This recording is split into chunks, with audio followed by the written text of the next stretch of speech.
Good morning, I am Tracy Spence with your newscast. This newscast is brought to you courtesy of BioLife Energy Systems. Come join Believe in. Call them at 800-875-5433. USA Credit Repair, the key to beautiful credit. You may call them at 800-786-1330. And Cruising with the Case Handler, a show on personal injury and immigration, weekdays 8:30 a.m. on Saturdays 7 p.m. and 12 noon on Sundays. Now for the news and details. Jamaica's Ministry of Tourism is seeking to create a supplies hub that will position Jamaica as the premier logistic center in the region for training and certification of tourism workers, suppliers for cruise and airlines, and resilience and technology support. Portfolio Minister Edmund Bartlett made the disclosure during the Jamaica Hotel and Tourist Association JHTA virtual staging of its 59th annual general meeting recently. He said this would be a response to the cruise companies, which have indicated that they would like to secure supplies from Jamaica as well as additional workers. Meanwhile, he said the ministry will be establishing a team of tourism recovery experts who will chart the course for the full reopening of the sector.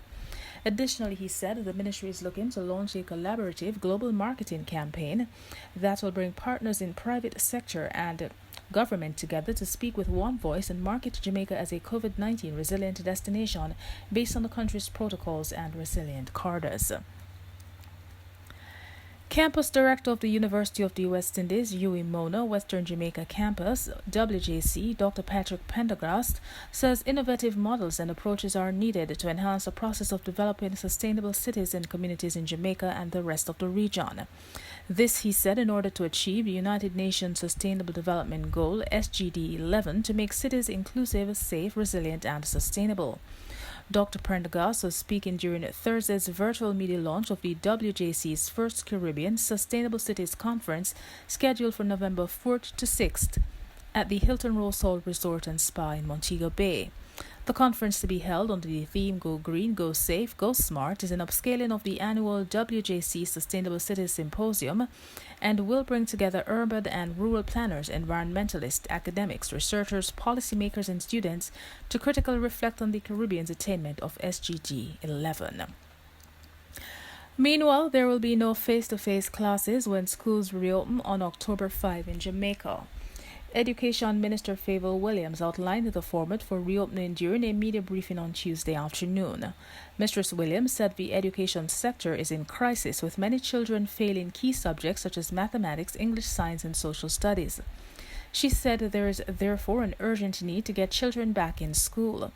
The Education Minister said lessons will be delivered through 3 formats, the first of which is via the ministry's online learning platform. Mrs. Williams said the ministry's second approach to lessons will involve the use of cable, radio, and free-to-air television stations to deliver classes. The ministry will also provide a printed material for at-home learning for students who are unable to access the internet. She added that it is still fine-tuning the details for the safe return to face-to-face teaching. Finally, in sports, Jamaica Football Federation (JFF) announced on Tuesday that the nation's top-flight football competition, the National Premier League, will be allowed to start the 2020-21 season on November 14 as the government grapples with bringing the surge in COVID-19 cases under control. The announcement was made by JFF President Michael Ricketts during a press conference held at the Jamaica Pegasus on a Tuesday in conjunction with the Premier League of Jamaica Interim Committee.